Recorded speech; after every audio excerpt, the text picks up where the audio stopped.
Hello and welcome into this edition of the Golf Show podcast with Rex and Lav. Well, heading into the U.S. Open later this month, Scottie Scheffler will arrive, having won 3 of his past 4 starts. He did it again at the Memorial, slamming the door at Muirfield Village to win by 4 shots and defend his title. Only one besides Tiger Woods to do that. Rex, you were out there in Dublin, Ohio. What was it like on Sunday? Started to feel like, and this is probably going to get old for anyone who's listening, but it's really starting to feel like Tiger Woods. And I love the fact that Jack Nicklaus was in the booth for CBS, and they were talking about what Scottie Scheffler was doing coming down the stretch on Sunday. And Frank Noblo, who made the point of, Jack, this is what you kind of did when you got in the lead. You just let everyone else make mistakes. And Jack sort of conceded it for a minute, and then he gave it to, well, no, Tiger Woods probably did it best. Stuart Sink told me this many, many years ago, that Tiger Woods, when he was in his prime, he would play what they call, I guess, in hockey is prevent defense. Not a hockey guy, certainly enjoying the playoffs, but he just let everyone else fall away and would just sort of trudge along. And I will say, if you look at it, at least statistically, I would argue that Scottie Scheffler won the Memorial on Saturday with what he was able to do. He shot a 68. That was almost 6 shots better than the field. It really separated him. There was a moment of clarity late Saturday afternoon at Muirfield Village when Jordan Spieth finished up. And Jordan Spieth had it going, and I'm looking forward to talking a little bit about him, but stumbled a little bit coming down the stretch, and they were asking him, what do you think about your chances going into the weekend? And Jordan is a optimistic person by nature, and he sort of looked at the leaderboard and he shook his head, and his exact words were, "It's just a bummer, it's Scottie." It's just a bummer, it's Scottie. And that just spoke volumes, that it could have been anyone else at 7 or 8 or even 9 under par, and he could have been 5 or 6 shots back, thinking to himself that, no, I can do this. They could stumble a little bit, I could get on a run, I did it today. All of those things that golfers try to convince themselves of. But when it's that guy standing on the hill, it's Scottie Scheffler looking down at everyone else, Jordan had to concede that no, he doesn't come back. It's just a bummer that it's him. And you look at all the things he did well: strokes gained, tee to green, picked up more than 15 shots. I mean, it is an amazing Scottie performance. And you look at what he's done in his last 4 starts, going back to the PGA Championship, going back to the CJ Cup, Byron Nelson, 60 under par, and he's won by an average of 5.5 shots. It is an amazing run. It certainly is an amazing run, and part of a stretch of golf that now dates to February 2022, the likes of which we have not seen since peak Tiger Woods. And there's a lot to get into on Sunday, because I do think that was sort of the epitome of the whole Scottie Scheffler experience. A lot of things that makes him peerless, at least in my mind, of this generation. But I think when you zoom out on Scottie Scheffler and what he's now accomplishing as we sit here on June 2nd, Rory McIlroy has just enjoyed his best ever start to a PGA Tour season, and he's already been caught by this guy. Scottie Scheffler is already overtaken him as the number 1 player in the FedEx Cup point standings.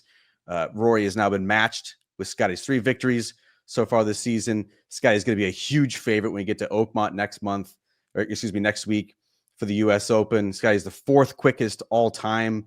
The gap between his first victory on the PGA Tour and his 16th victory on the PGA Tour, the company that he's keeping: Sam Snead, Jack Nicklaus, Tiger Woods, and now Scottie Scheffler. When you look at sort of Scottie's career in totality, he now has as many PGA Tour victories as Justin Thomas, with 1 more major victory.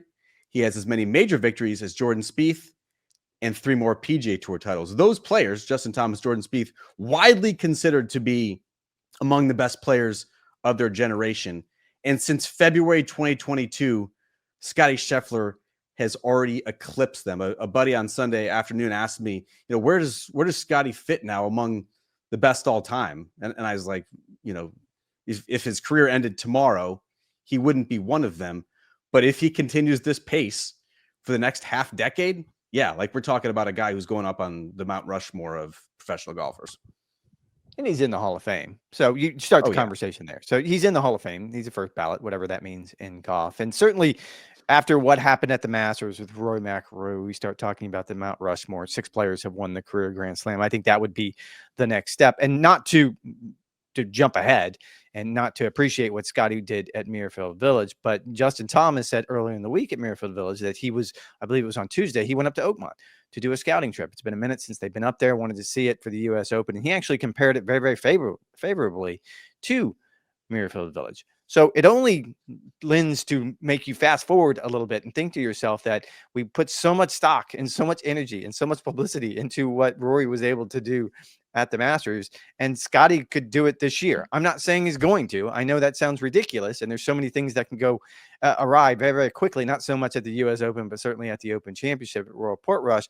But he played that golf course, Muirfield Village, Jack's place, so well. And it is a US Open light by any stretch of the imagination. It had been a really, really wet spring. The rough was about as thick as anyone had seen it. The greens, somehow, it's Jack's superpower. They were firm and fast despite all the rain they got all week long.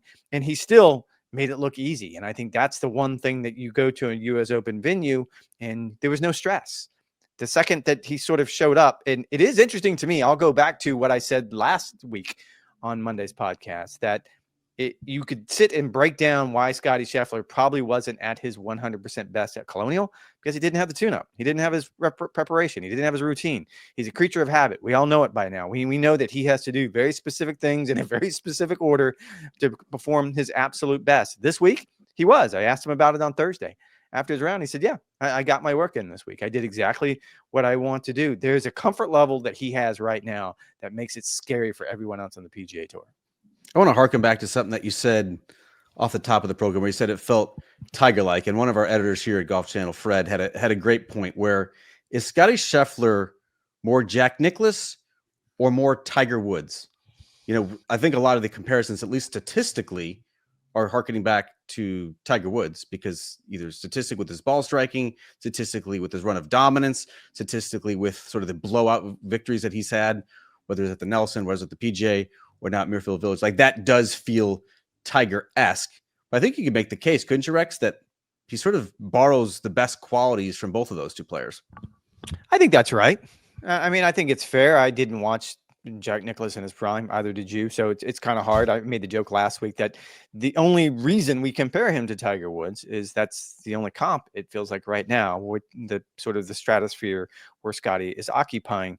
We didn't have strokes gained total, strokes gained tee to green when Jack Nicklaus played his best. So you don't really know statistically how to compare it, but certainly the dominance that he portrays is the one thing that I would point to and say yes. And the clutchness that he has. I'm not quite sure if that's a word, but how he, in the biggest of moments, he seems to deliver. The performance on Sunday felt like both of them, to be honest with you. But yeah, probably an amalgamation of sort of the way Jack was able to overpower a golf course, the way Jack sort of outthought everyone, the competitive desire, sort of that lion inside Tiger Woods that drove him to be better than everyone else. Those two things, yes, I think it's a good combination of the two.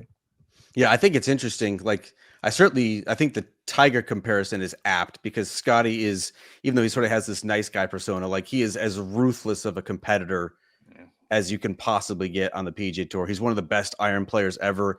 He has incredible hands, the through the bag completeness, the wanting to beat you, not by one or two, but by 4, 5, or 6, I think is unique to a very special kind of talent as well. But I also see a lot of Jack, whether it's the consistency in the major championships, all of the major championships, whether it's the high hands with the swing, the way he plots his way around the golf course. You know, it seemed like he's not making any mistakes. He's not hitting perfect golf shots, but it never seems like he's in trouble. He has been magnanimous both in victory and defeat. But the big one, Rex, they are both dedicated family men.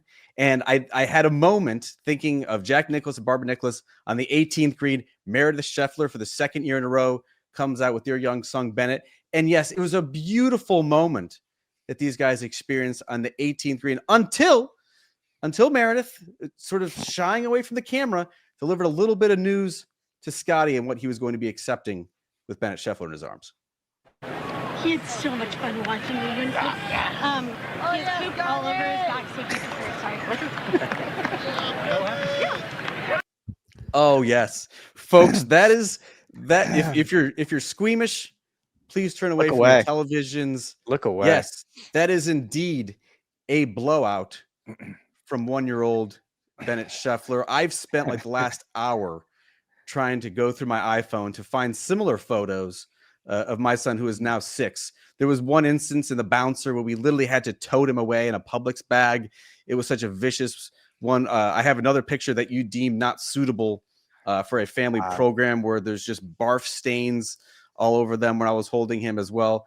Anyone can relate to what Bennett Scheffler and Scottie Scheffler were experiencing on Sunday. But yes, like the whole family men persona, Scottie Scheffler, like I do think that that's an apt comparison as well. Like he's literally borrowing the best qualities from both of those two all-time greats. No, and that's a good comparison for Fred, and I'll give him credit on that one. And to lean a little bit further into the family man idea is there aren't any distractions in Scottie's life. Let's go back to the Netflix special that he was on during the first season. The most exciting thing that he and Meredith did at that time, I don't think Bennett had been born yet, was to sort of walk to the corner coffee shop for a cup of coffee. And that to me spoke volumes about this is someone who is so comfortable in his own skin. He doesn't need a fancy boat. He doesn't need fancy cars. He doesn't need a huge house. He doesn't need a private jet. None of those things matter to him. What matters to him is his family, his wife, Meredith, Bennett, his mom and dad are at every single event. The family is always around. Those are hallmarks. And that's much more Jack Nicklaus than it is Tiger Woods. Scottie Scheffler did season 1 of Full Swing on Netflix. And he's like, nah, fam, I'm good. Yeah. Go find other guys. I'm perfectly content with who I am. I think one of the things that really stood out, Rex, on Sunday at Muirfield Village was Scottie Scheffler as a closer, because you just don't see these types of stats very often, where Scottie has now won his last 9 events when holding the outright lead dating to 2023. I mean, that alone is Tiger-esque dominance. It is harder than ever to win on the PGA Tour with the depth. We see all the statistics. If Justin Ray was on the program, he could say verbatim, what a player's win percentage is by 1 or more shots. Like I'm thinking it's probably a 40% chance if you're 1 shot ahead heading into the final round of the PGA Tour event. And Scottie has slammed the door now 9 consecutive times. What does that tell you about him in sort of this era of dominance that we're in with Scottie? That he gets to that level where he's playing well. And the difference this week versus last week, again, there's a comfort level that he had this week that wasn't there last week. But if the comfort level is there and the game is firing, as we've seen this week, and 3 out of the last 4 weeks, if we're being honest, once he gets to that level, he knows that no one can catch him, let alone beat him. I remember having this conversation with players about Tiger Woods when he was in his prime, about Tiger had never given up a 54-hole lead in a major championship. And Hank Haney, who was his swing coach at the time, thought it was the most obvious thing in the world. He said, if Tiger is leading after 54 holes, he's playing really good golf. That's not going to change. When you get to that level of athlete, when you get to that level of performance, of course he's going to close it off, because it's going to take such a performance to come and catch him that no one has the ability to pull that off. Again, I keep going back to the idea, Scottie didn't have to do anything special on Sunday at Muirfield Village, and he knew it. He could probably have gone out there and shot. What did he end up finishing? He could have shot. You're not putting a 70. You shot a 70. So it was a very straightforward performance for him. And I think in this particular case, when he is playing his best golf, he's able to put himself in this mode where everyone has to come catch him. And as well as Ben Griffin did, and look, we can talk about him and how impressive he has been over the last few weeks.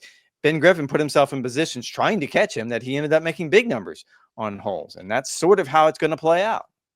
Yeah, I think this is like a multifaceted thing where he and caddy Ted Scott clearly have a great game plan, and he also has the physical skill set in order to execute that, right? Like he's never putting himself in a spot where he's possibly going to drop 2 or more shots. And Muirfield Village is a pretty punishing golf course with a lot of water fronting the greens. It might not be the most strategic golf course, but I think there's certainly a penalty for wayward shots that you don't see week in and week out on the PGA Tour. And Scottie, I know he made a double bogey, but for the rest of the time, I mean, he made 4 bogeys for the rest of the golf tournament.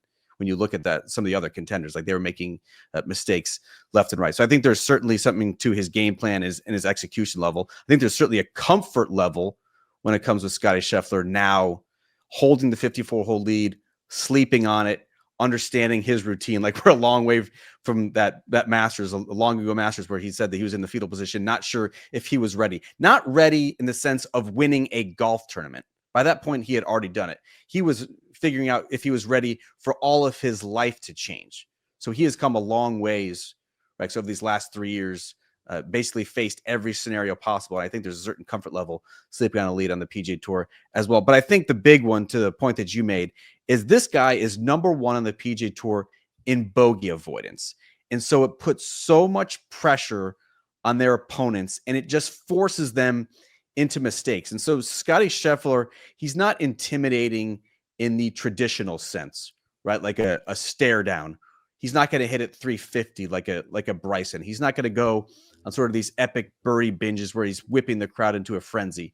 But there is a certain intimidation level, I believe, in like there's a resignation among a lot of the field of if Scottie plants his name atop the leaderboard, sure, he could stumble briefly, but he's likely not going to come back to you. And that just puts so much undue pressure on the rest of the field to feel like they have to play perfect.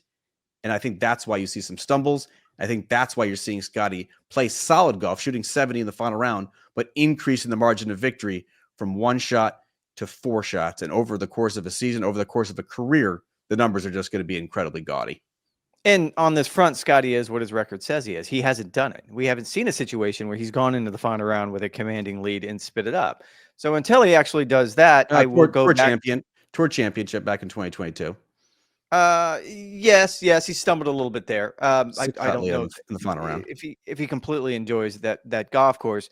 But I'll keep going. I'll go back to what Jordan Spieth said. It's a bummer for players knowing that he doesn't do it, if at all, then very, very rarely. And especially if he's playing the way he did on that golf course, which set up so well for his game. It seems like every tee shot fits his eye. It seems like it's a second shot golf course. So it's much like Augusta, where it sort of brings out the artist in him. It allows him to be creative and go out, and he knows the spots where to be aggressive, and he knows the spots where he can lay back and play for par. And you're right. Having Ted Scott on the bag probably makes all the difference in the world. Having Randy Smith by his side. I did find it fascinating during the telecast. They were talking with Jack Nicklaus about his work with Jack Grout all of those years aside of growing up in Columbus, how important it is to have a swing coach, have that continuity from a very young age throughout your pro year, throughout your formative years, and then into your professional years. And then as you became successful, as you started to win at the highest level. And it was fun to hear Jack talk about how important that was, that he never had to start from scratch. Tiger Woods being the primary example here. He had to start from scratch on numerous occasions, from the time he left Butch till he started working with Hank Haney and Sean Foley and Chris Como. It seems like every time he would start from scratch. Jack Nicklaus never did that with Jack Grout. And it seems like Scottie Scheffler is never going to do that with Randy Smith. Yeah, I mean, the fundamentals, the team that he's surrounded himself, the long-term commitments he's made to them and they've made to him, I think give him a lot of stability. Another thing that I think stood out to me Sunday, Rex, was sort of Scottie's bounce back ability.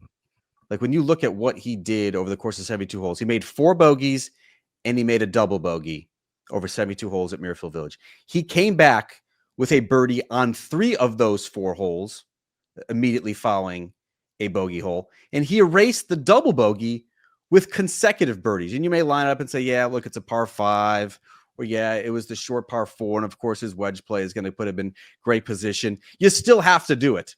There's a reason why he's a top 5 player on the PGA Tour, in addition to all of the ball striking stats with bounce back on the PGA Tour. He even said as much pre-term, I believe, not just in the interview area, but also with an interview with you on Golf Channel, how much pride he takes in that bounce back ability, not letting the mistakes bug him, bouncing back, fighting. We've seen sort of fits of anger from Scottie Scheffler over these past couple of years. It doesn't last long, but there's the occasional heated moment. I covered him a lot in junior and college golf. He was certainly not, he didn't have the equilibrium. He didn't have the calmness inside the ropes that we've seen during this dominant stretch over the past couple of years that he did back in the day. But he also said, Rex, that like those little fits of anger that he experiences, the drop shots, the bogeys, the silly mistakes, he can almost attribute that to maybe a brief lapse of concentration or focus during a 72-hole tournament, which is going to happen. You're out there for a long time. And those moments snap him back into the moment, refocus him. The bounce back ability is amazing. I don't want to turn this into like a 52-minute slobber fest, but like when you're looking at the totality of the Scottie Scheffler package, like that, I think is a huge factor in why he's able to put together so many great rounds, to put himself in contention so often. And if you look, he lost strokes to the field in 2 out of the 4 rounds on the greens. So it's not as though he putted lights out, finished squarely middle of the pack, finished 34th in the field in strokes gained putting. This was a ball striking ordeal, which you would expect at Muirfield Village, but this is such a quintessential Scottie Scheffler victory, where he did everything he had to do so well. And you're right, the bounce back, I think that speaks to what we just referenced when, if you're making the comparisons to Tiger Woods, you're never going to compare their swings to each other. I don't even know if you necessarily compare their games to each other, because it's not as though Scottie Scheffler, when Tiger Woods was young in his career, he overpowered courses. You don't necessarily see that from Scottie Scheffler. He's much more of a surgeon. He's going to pick you apart. But the one thing I think that is the greatest comparison is his ability to bounce back, as you just outlined.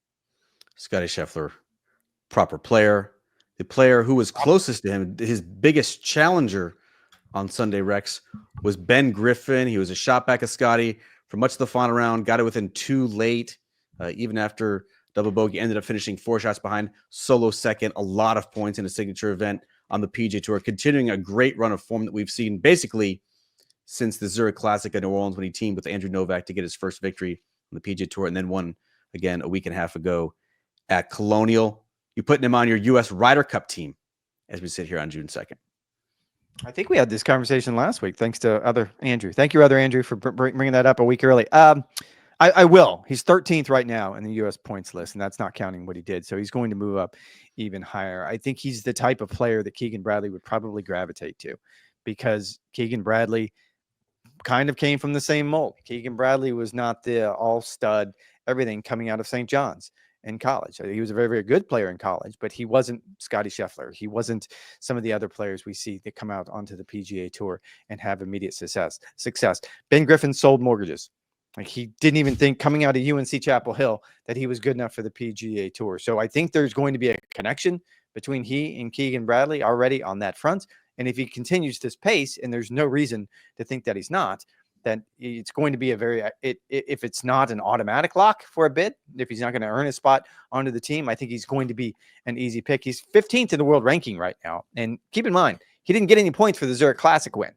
So that's just based on what he's done outside of the Zurich Classic. And I've told this story a couple of times now, but it was last week at Colonial when I was talking with his caddy, Alex, and he was telling me, I was asking about where is Ben's confidence right now. And he said that they actually sat down early in the week at Colonial and sort of started talking about some of the things Ben wants to accomplish in his career. Didn't give up any details. Players are pretty guarded when it comes to that. But Alex was taken. He said, because we had never done that before. He had never sat down and said, hey, I want to play, I'm assuming, a Ryder Cup. I want to contend in major championships. I want to do X, Y, and Z over the course of my career. I think that's a mentality that once a player takes a step over it and you have the talent of a Ben Griffin, that you don't know how far you can go at that point.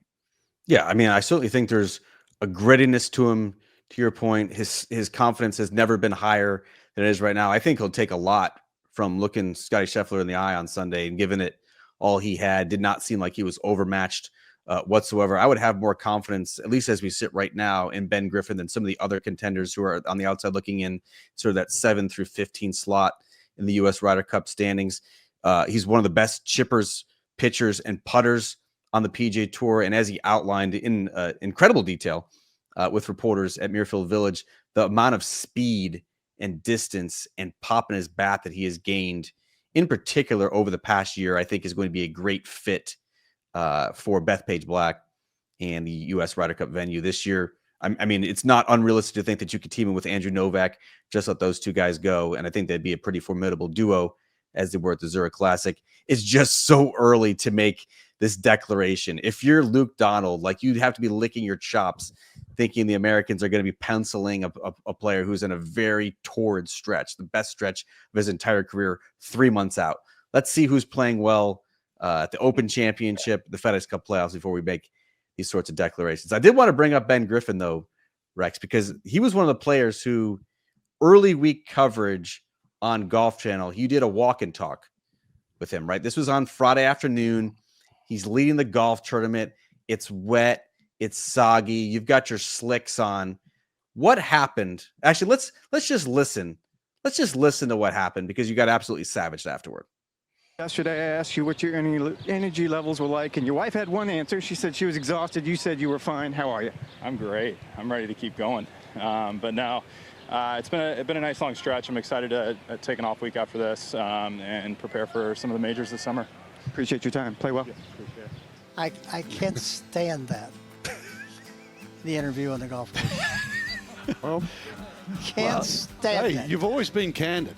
No, yeah. Let me tell you how I think. Yeah, How I feel. exactly. No, I mean, seriously. Here's a guy who's leading the golf tournament. He's just hit it at the edge of the rough. He's got a very difficult shot on a very difficult hole, and you're talking to him about stuff that totally takes his mind off of what he was doing. How would you think Hogan would respond to that question? Times have changed. You would not have any teeth left if you did. He'd hit you right in the face with it. 7 under. We'll come back, see if it affects him at all in a moment. Hogan would have punched you in the face had you sauntered up to him during the second round of the Memorial Tournament presented by Workday if he was leading the golf tournament. I mean, he didn't say, Rex, that he can't stand you. Jack Nicklaus did not say he can't stand you. He just said he can't stand the premise of doing a walk and talk. Please defend yourself against the greatest champion of all time. Mr. Nicklaus, we don't hit in my family, so I'm not quite sure. You know what? I heard it. I was actually hustling back to the tee box. I had to do another interview right after that one with a person from the Folds of Honor, which actually Mr. Nicklaus did like that one. After it aired, he said how much he liked that interview. Just to be clear, she obviously was not playing in the tournament. To be clear, on two fronts here, he did not say he was going to punch me in the face. He said that Ben Hogan would have. And Hogan, on that Hogan account, would have punched you. I have no doubt that Ben Hogan would have knocked my teeth out. Yes, if I showed up back in the 1950s with a microphone as he was walking down the 18th fairway at Marion trying to win the U.S. Open, I don't doubt that Mr. Nicklaus would punch me in the mouth. On the other side of this, and I have been very outspoken on this podcast, longtime listeners will back me up on this, I too am not a fan of those walk and talks. I don't feel entirely comfortable with them. It's something new. We keep trying. I will say I have, it is my voyeur. This is a dark side of me. I check Awful Announcing, which is a website about like sports broadcasting almost every day, just because I'm shallow like that. And I checked it yesterday. And when I saw that I was on it, I was nothing but just riddled with fear and just terror throughout me. However, even on Awful Announcing, they said that there was nothing wrong with the questions. It's just that Jack took exception to that. And I would agree that these are new and that it's a work in progress. We started doing them last fall. I would counter to Mr. Nicklaus the legend and say that players have started to embrace them much more so really over the last few months. Ben Griffin being one of the primary players. I remember talking with him early in the week at Colonial before he won. We were supposed to do a walk and talk with him that week and about some of the things that these are the questions I'd like to ask. What would you like for me to ask you? And so I think it's moving in a better direction, but I agree with Mr. Nicklaus. I'm not a huge fan of him right now either. I mean, Jack clearly was not part of the fan forward survey in which the PGA Tour looked at 50,000 fans who want to know more about Ben Griffin. They want you to strap on your little headset and your little belt pack and ask 2 or 3 questions before you shuffle on off to the next one. This has become standard fare, Rex, now in other sports, not just golf. Like you see it in baseball games, between innings. You're seeing it between quarters, either in the NBA playoffs, the NFL playoffs, players or coaches who are warming up for a big game. Like viewers just want to be brought closer to the game than ever before. Does the walk and talk accomplish that? Yes, I think it does. Is it illuminating for a viewer? Are you learning something about Ben Griffin that you wouldn't ordinarily know? No, I think there's probably a different way to present that information, but I don't see any harm in doing it as long, again, as the players don't find it intrusive, as long as the players aren't finding it, off-putting with sort of the deep questions you might be asking them. I think it's a pretty innocent way to bring viewers closer. So in that respect, I think I disagree with Jack. Well, wow, you're going on a limb on that one. And I do want to say, and there was a couple of stories written, and I just want to make sure it's perfectly clear. These interviews are cleared days in advance, not the day of, days in advance. Ben Griffin was approached by the PGA Tour about possibly doing a walk and talk on Friday afternoon. So these are locked in long before he ever shot a decent first round or a decent second round, whatever the case may be. Those are first and foremost. The PGA Tour also has lists of players some who are open to the idea, some who are lukewarm, and some who are absolutely not. And so the players have been very, very clear. You can tell probably about who you have seen with the walk and talks and who you haven't seen with the walk and talks. Scottie Scheffler has not done a walk and talk. It's probably not going to happen. Some of them are. Where I stumble as a reporter, as someone who's actually asking the questions, to your point, yes, I would like to be able to ask a little bit more probing questions, enlightening questions about conditions, about what you're thinking about on a certain shot. However, your hands are tied to a large degree about the things you can ask. It's pretty much just ask about the golf that day, that you're not going to revisit anything else. I'll give you the perfect example. During Colonial, I interviewed John Pock on day 2, and he was leading after day 1. And he had shot a 63 on day 1, and he accredited that to the New York Knicks losing in the first game of the Eastern Conference Finals to the Indiana Pacers. And he said how that fired him up. And so the last question I asked him on Friday was, the Knicks are playing tonight. Do you anticipate getting fired up going into tomorrow's round? And he actually gave a really good answer, probably one of the best answers I've ever got. Colt Knost, who was on the telecast with me, actually said, like, yeah, that's a good answer. I was told after the fact that let's steer away from non-golf things. And so your hands are kind of tied about what you can ask. Yeah, I don't want to see a reversal. Like anytime we're getting inside access, inside the ropes, I feel like that should be encouraged, even if it's not particularly enlightening, informative, illuminating for the viewer. Like I don't want to go backwards. Every other sport is innovating in that respect. I hate to see golf, which is already behind the times, do that as well. Some of the other reporting, Rex, that you had up on NBCSports.com/golf pertained to mud balls. We saw the issue, of course, with the PGA Championship and the PGA of America deciding not to play the ball up, preferred lies, lift clean in place, whatever your parlance is going to be for the opening round.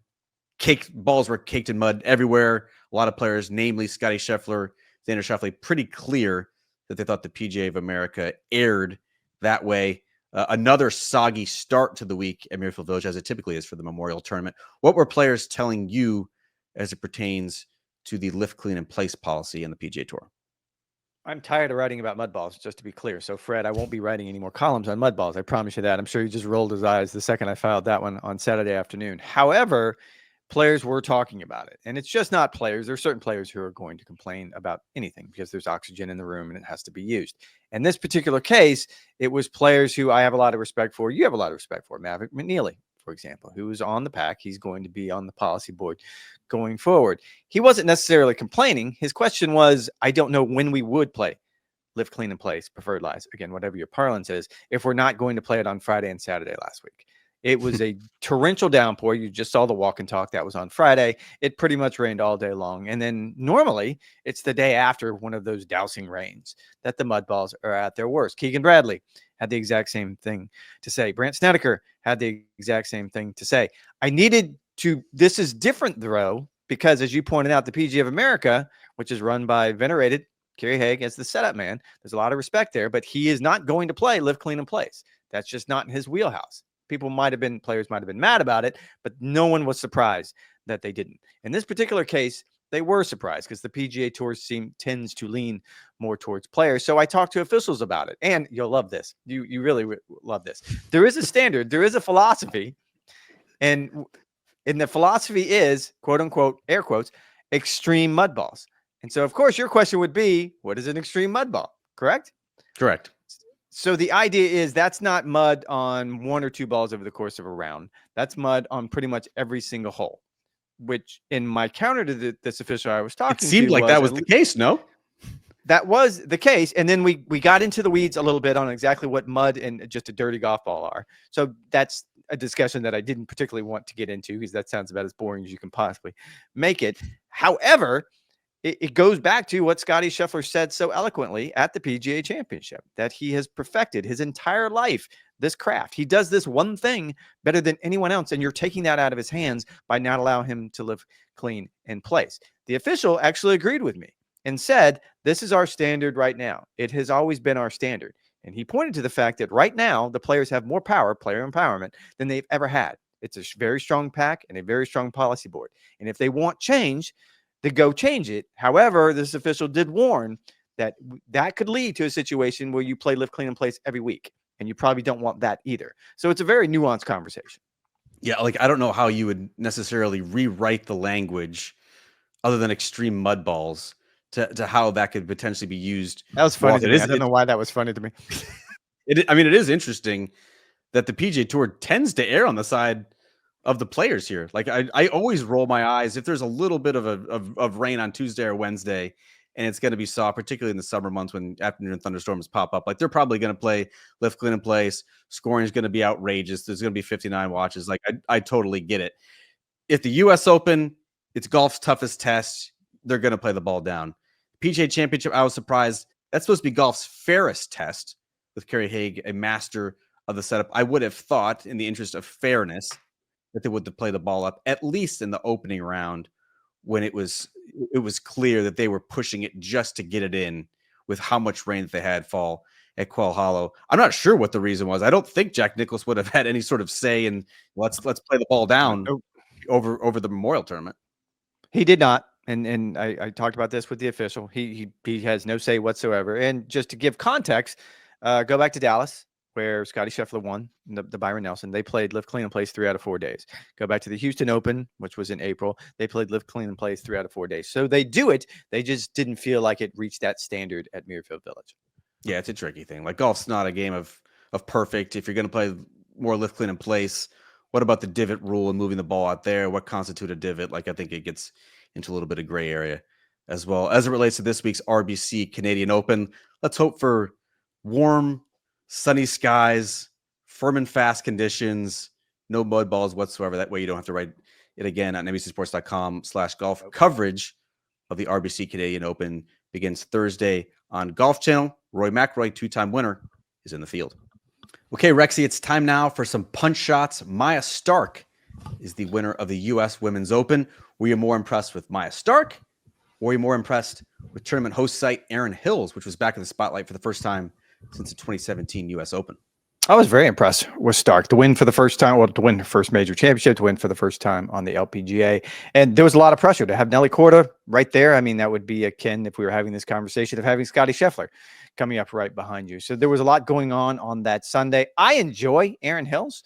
Don't get me wrong. I kind of had to go back to the 2017 U.S. Open that Brooks Koepka won. It seems like a one-dimensional golf course, though. It seems like the one thing Koepka did that week was drive the ball well. And I think that's what Maja Stark did. She drove the ball. She drove the golf ball better than anyone's in the field. I'm not saying that's necessarily a bad thing, and you want a complete test. And I'm not completely against it. I actually enjoyed Erin Hills. I thought it was a good venue, kind of out in the middle of nowhere. I don't think logistically we need to be going back there for another U.S. Open anytime soon. But it's probably not at the top of my list of U.S. Open venues. I don't want to gloss over Maja Stark because I do think she's really, really talented. I covered her a bit in college and amateur golf. Big time player. She's already been on 2 European Solheim Cup teams. Like she's got so much firepower, a lot of personality. Like I think she's going to be very, very good for the LPGA, and I'm happy that she's now won a major championship. I do think that Erin Hills got a little bit of a bad rap following the 2017 U.S. Open just because the scores were so low. It clearly does not look like a traditional U.S. Open golf course. It was soft that week. JT tied the scoring mark that Johnny Miller set a long time ago. It was it was not U.S. Open like, and it stood out, I think, because Chambers Bay just 2 years prior was a disaster. Oakmont the year before was shrouded in that rules controversy. The year after that was Shinnecock, and you had the issues with that golf course being pushed over the limit as well. So it didn't necessarily, it was not surrounded by great USGA championships as well. But if I'm the PGA of America and the PGA has sort of struggled to have an identity for its major championship, I want to lean into these sorts of venues that are newish, that are interesting. I completely disagree with your idea that it's a one-dimensional golf course. I think it's really rewards great shot making, and you see the ball running along the ground, which is something you traditionally do not see on American style venues. And so I think it's different in that sense. I think it's a stout golf course. I think whether it was the US Open, whether it was this week's US Women's Open, like it produces a very good leaderboard. I don't know. To me, it seems like a slam dunk for not just a women's major championship, but a men's major championship as well. Speaking of the U.S. Women's Open, Rex, Lexi Thompson, following a missed cut there at Erin Hills, fired back at some of her critics, not just because of slow play. That was one of the things that she was harping on about. There's pictures of Charlie Hull sitting on the greens and tee boxes, clearly not happy with some of the pace of play. But a bigger issue that she took to Instagram to voice was reminding fans that she is not retiring. She's merely stepping back from the LPGA Do you understand whether this is a false narrative or what Lexi Thompson's actually trying to accomplish here? No, if that's what she wants to do, I have absolutely no problem whatsoever with it. The idea that there you see her comments that were on Instagram. If she still wants to play at certain venues, then by all means, she has earned that right. We see it right now with Tiger Woods. I mean, we all want Tiger Woods to play more. I would argue that the women's game needs and wants Lexi Thompson to play more. She is a draw at whatever event she goes to. I just would like to have some sort of clarity. I don't remember her stepping away, whatever it was 2 years ago when she sort of made the announcement. I remember retirement, but if that's not the case, that's entirely fine by me. The part about her in slow play for 2 rounds, she missed the cut at the U.S. Women's Open. I sort of dismissed that entirely because it's a 156 player field on what was a really big ballpark. And yes, she might have been slower than her playing competitors who she was with. Certainly Charlie Hall. But those two are very fast. I think it's probably an unfair They're comparison. very fast, and there's never going to be anything slow. And I think in her Instagram post, she actually points out that they were waiting on every single tee shot. So there is no reason for her to rush ahead to the next hole or to rush through a shot because it's only going to get slower as you go. So I don't have the pace of play thing was sort of ridiculous. I would argue that the one thing that I got hung up on is if you want to pick and choose your schedule, that's all well and good. But in this same Instagram post, you say that your game, you weren't ready for a major championship. That probably goes to the fact that you're not playing a regular schedule. Those two things are mutually exclusive. I want to be very clear here. This was a retirement tour because the LPGA itself put out that Lexi Thompson was, quote, retiring during the middle of last year. You don't just basically get to pick and choose your schedule moving forward, even if you do have a little bit eligibility. She was retiring. That's why they had all these good emotional goodbyes. That's why they had the farewell tour. That's where they basically had a Lexi Thompson day at one of the tournaments in late 2024. This was, for all intents and purposes, a retirement. And yet Lexi Thompson has now made 5 starts on the LPGA this year, even after missing the cut at the U.S. Women's Open. If she gets to 10 tournament starts, I think it's going to be something that sort of bears watching over the remainder of 2025. I think you could probably make the argument that Lexi Thompson is just trying to shy away from the spotlight, but she also wants some of the bonuses that comes along with X number of tournament appearances. You know, that's how a lot of these things work. And so if that's it, just admit it. I just want to scale down my schedule to 10 to 12 events. I don't think anyone would have a problem with that. She's been in the spotlight for 2 decades now as an LPGA player. Has she underwhelmed? Has she overachieved? I don't know. I don't particularly care.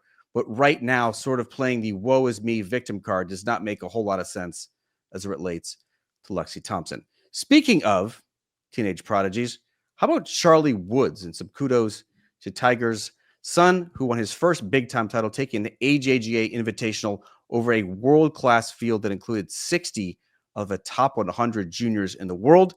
Rex, you think this is Charlie Woods' hello world moment? I don't think it's his hello world moment. I think that's it.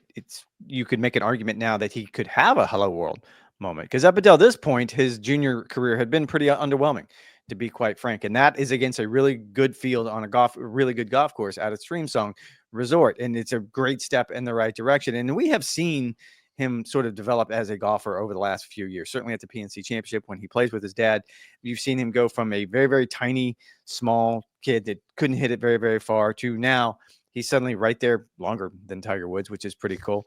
And now that he's actually doing it against competition, I think it's great for junior golf. You can only imagine how good it could possibly be for college golf. And then going forward, always the trapdoor when it comes to Charlie is no one can just be happy in the moment. You always want to look ahead and be like, well, he did something that Tiger Woods never did. So just enjoy the moment and allow him to develop. And I know that's the hardest thing when you're the son of someone as great as Tiger Woods was. Jack Nicklaus' kids found out. Tiger Woods' kids are going to find out the same thing.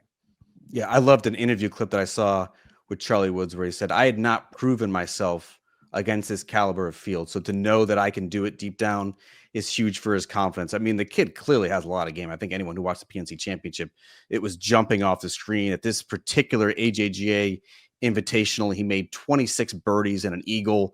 That's a record for an AJGA Invitational, which again is the best and the brightest junior players from all over the world. He was 604th in the country was Charlie Woods heading into the tournament. He now jumps into the top 20.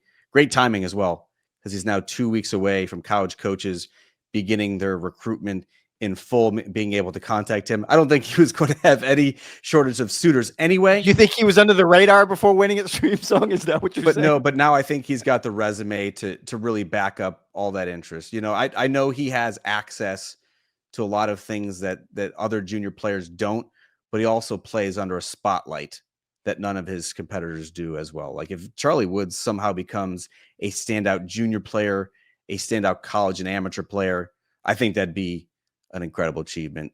We're certainly rooting for that to happen. All right. Just as a reminder, we do this podcast actually twice a week, only once a week on linear television. Rex and I'll be back on Wednesday for another edition of the Golf Show podcast with Rex and Lav with a full preview of the RBC Canadian Open and also wrapping up golf's longest day coverage, which begins Monday on Golf Channel. Okay, Rex, as expected, we got a lot of listener feedback as it relates to the changes that are coming this year to the PGA Tour's Tour Championship. First of all, you're on the ground at the Memorial with a few days to digest the news, going away from the staggered start format. Did anything that you learned in your reporting change your mind about what you think as it relates to what Eastlake is going to look like this year? No, I think what we leaned into on Wednesday is still true right now. That whatever it looks like this year, 2026 and beyond is going to look vastly different. That whether that's field size or format or whatever the case may be, this is very much a bridge year. When I interviewed the commissioner, Jay Monahan, he referred to this being a journey. So whatever it is we have this year, I think you can just count on something. There will be more changes ahead. All right. You guys have plenty of ideas as to how to fix the Tour Championship. Let's start with CB Howard 428, who said basically just do it like other sports where it's a top 30 seed. You put them in match play, 1 and 2 on opposite sides. Rex, are you okay with this idea? What do you think? No, and I'm going to shoot down. I appreciate the question. I think match play is always an interesting conversation. I think you've been harping on that for decades now. I think a lot of people have been harking on the idea that maybe we should do match play at the Tour Championship, where I will circle back around and just make some notes here versus what I said on Wednesday. What I said on Wednesday still stands. That TV executives, corporate types, they're not big fans of match play because in those situations, your stars go away really, really quickly.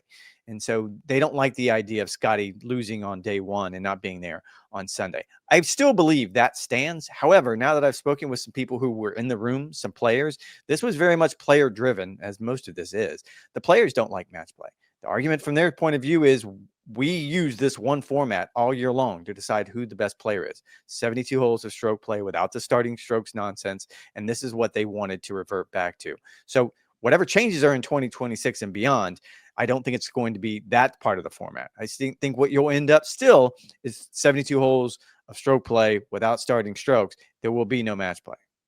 I mean, it's the same thing we just saw at the NCAA championships on the women's side. Stanford just had a historic season in stroke play, gets to the match play final, ends up losing. You can't have one format all season and then have it in the end. I think match play only works, Rex, as a season finale if you have stroke play qualifying leading into the match play bracket, or if it's like a double elimination match play. But again, I don't think it's necessarily ideal. How about this idea from Tim Keller? This was actually a long thought out email to me. He said top 3 in ties at the Tour Championship, then compete in an aggregate 3-hole playoff.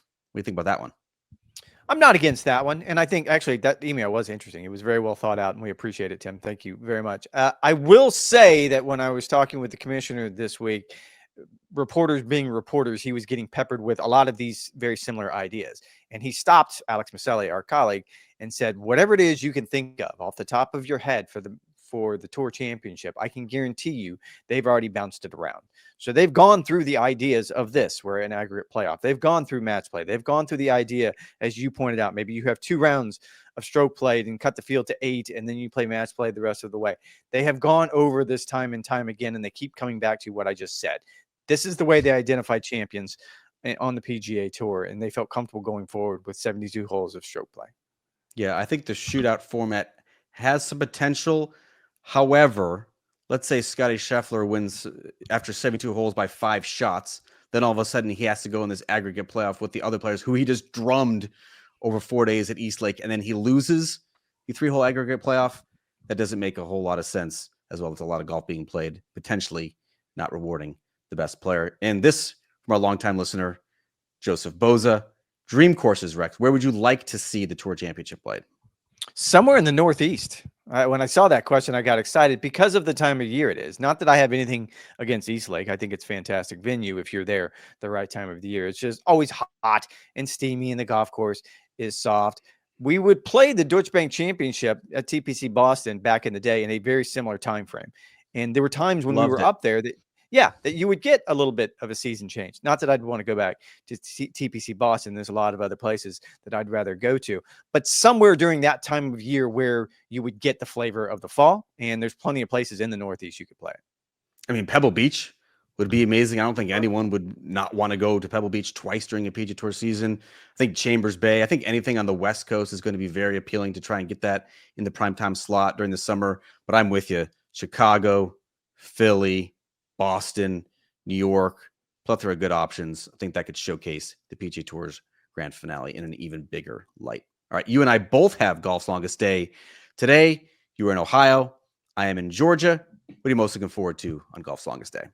This is the Springfield site, and it's usually the sort of the secondary site from Columbus. Most of the players who play the Memorial play the Columbus site, but because it's a signature event now, you don't have a lot of players. I think there's one player in the field this week in Springfield, or today in Springfield, Brant Snedeker, who actually played the Memorial. But it's such a cool site. It's a very short golf course. It's got some really funky greens. It's sort of an old school one. And the last couple of years, we've had some really cool finishes. So I'm looking forward to that.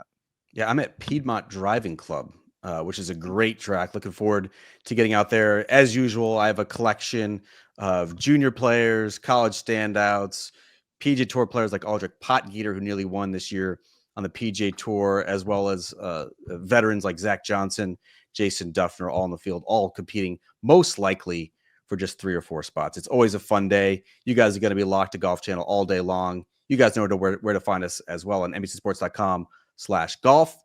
Correction, I'll be out on Monday. We'll talk to you on Wednesday. Thanks for listening. Thanks for the support. We'll talk to you guys in a couple of days.